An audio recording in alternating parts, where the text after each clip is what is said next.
ভাই রে ভাই, এটা আসলে কোন কোয়ালিটির গান ছিল? এটা আসলে কি ছিল? গান ছিল না কি ছিল? পুরাই যেন অন্য ভাইবসে, মোটামুটি পুরোপুরি হালকার উপরে ঝাপসা, মাথা নষ্ট করে দেওয়ার মতো একটি গান। ঈদে মোটামুটি না নাচতে পারলেও হালকা পাতলার উপরে নাচার মতো একটি গান নিয়ে হাজির হয়েছে শুভ ভাই ও বিদ্যা সিনেমা, যে সিনেমাটি ডিরেকশন দিয়েছে আমাদের বাংলাদেশের বিশ্ববিখ্যাত নির্মাতা সাইফ চন্দন ভাই। এতে আরও অনেক স্পেশাল ক্যারেক্টার আছে, রীতিমতো গান যেন ভাই আগুন লাগিয়ে দেওয়ার মতো।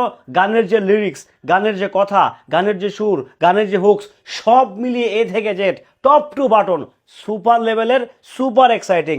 শুভ ভাই, সত্যি কথা বলতে আপনার এই সিনেমার প্রতি আমার শুভকামনা জানানো ছাড়া অন্য কোনো ভাষা আপাতত স্টকে জমা নাই।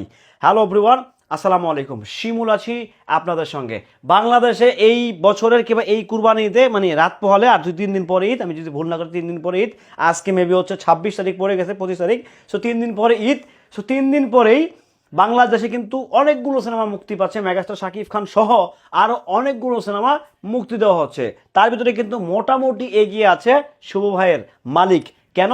কারণ এই ঈদে কমার্শিয়াল কোনো সিনেমার ট্রেলার আপাতত চোখে পড়ে নাই। সো সেই জায়গা থেকে মনে হয়েছে যে না, শুভ ভাইয়ের Malik one of the best cinema, commercial cinema. ভাই আপনারা প্যাস লাগান না, আপনারা প্যাস লাগান। আপনারা আমাকে বলেন যে শুভ কয় টাকা দিছে, আপনারা আমাকে বলেন সাহেব চন্দন কয় টাকা দিছে। একটা পয়সা তো কার থেকে নেই তো নাই। আমার ভালো লাগার বিষয়ে আমি কথা বলি, ঠিক আছে? তো এই যে গানটা, আমার কাছে গানটা এক কথায় এটা একটা অন্য স্টাইলের প্যাপি সং।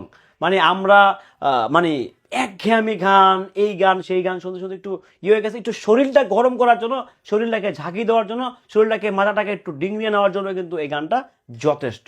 আর মালিক সিনেমা, আমি জানি না সিনেমাটা, আমি বারবার বলছি, আমি এর আগের ভিডিওতে বলছি, যে ভিডিওতে আমি, আপনারা নিশ্চয়ই সেই ভিডিওটা দেখছেন, শুভ ভাইয়ের আমি সিনেমার টিজারের রিভিউ দিয়েছিলাম। তো সেখানেও বলছি যে কোথাও গিয়ে মনে হয় একটা ঝামেলা হয়, কোথাও গিয়ে একটু আনকারেকশন হয়। বাট আমি কিন্তু এই কথাটাও বলছি যে চেষ্টাটা হয়তো বা করতেছে সাহেব চন্দন ভাই যেন কোনোভাবেই মিসম্যাচ না হয়। নিঃসন্দেহে মালিক একটা কমার্শিয়াল ধাঁচের সিনেমা। আমি বারবার বলছি, বাংলাদেশের সিনেমার প্রত্যেকটা নিয়ে আমি কথা বলতেছি, কথা বলবো।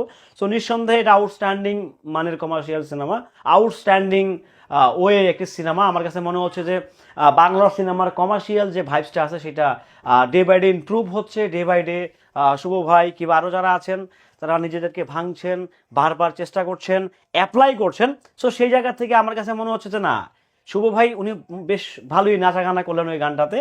সো সব মিলিয়ে আসলে আমি বলবো যে ওভারঅল না, বেশ ভালো ছিল গানটা, ভালো ছিল গানটা, খারাপ ছিল না। আমি খারাপ বলবো কেন?